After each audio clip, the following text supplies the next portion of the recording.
Kenneth. Welcome back to the archive. We're gonna talk today maybe some spooky stories or some new creepy bits or things to do with Salem and its beloved history.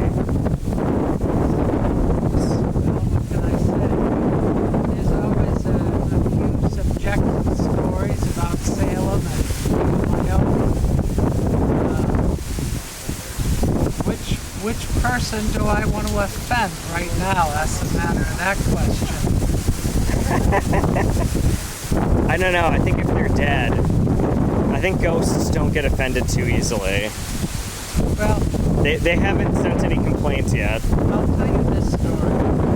This happened to me a few years ago, Chestnut Street, in the afternoon, and across the street from Hamilton Hall.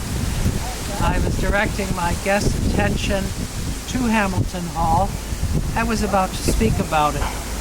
I spoke briefly about the hall itself as an assembly hall for the Federalist Party members. Its creation and opening of a week after Christmas in 1805. And I had decided I would like to speak about Nancy Lennox Rawand, the wife of John Rawand, who was a caretaker there at Hamilton Hall. They were the caretakers, the family in general, and John for many decades. But I wanted to speak about Nancy Lennox Rawand, whose father was an African-American soldier who fought in the Battle of Bunker Hill and Lexington Green. I wanted to speak about how she was a fancy cake baker, her life with John, children, and as I looked at my group, time to time, I have to judge what story works with that's in front of me. And it has happened in the past, and I've had some people raise the door. And I felt at the time they specifically exited when I began to speak about African Americans in Salem history. They had not come for African American history, in which they're probably not realizing that they're not giving African American history, I'm giving Salem history, and African Americans are a part of that history. Well, I generalize that this group would not warm up to a story of Nancy, but all of what I could do, I couldn't come up with another story, a different one. The stories that I generally knew about the hall, many in fact, I drew a blank on.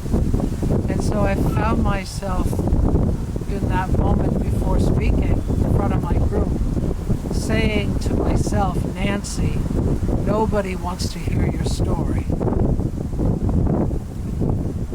And I began to look for an alternative story. And then I heard over my right shoulder, just below I was standing in the street, I heard the clearing of a throat distinctly in my right ear. Is this something famously associated with this place, or?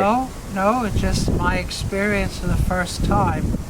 And I turned a little bit, but there was no one there I could see. I had absolutely heard a very loud and determined clearing of the throat, which I associate with some people and sometimes women or maybe even my parents at times in the past. And so I doubled down and I said in my own mind loudly, Nancy, no one here wants to hear your story. And at that point, it was answered immediately, this time by two clearings of the throat, one after the other. And I still couldn't come up with another story, so I said, okay. So I told her story. I told it as beautifully as I could at that time and that of her family. And when I was done telling the story, no one in my group had not liked the story. Nobody left. I had misjudged them. And my group split. An African-American man walked down the center of the group, the garden behind, his arm, introduced himself, and he says, "My name is George Ford, and I'm the great, great, great, great, great, fifth great grandson of Nancy Lennox Rawand. And I came to Salem this week, and I was hoping to hear one tour talking about my ancestor Nancy.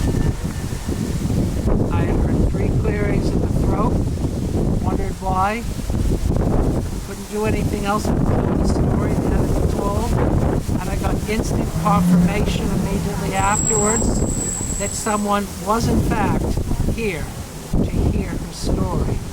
So not every story of spirit or ghost of Salem is about the night.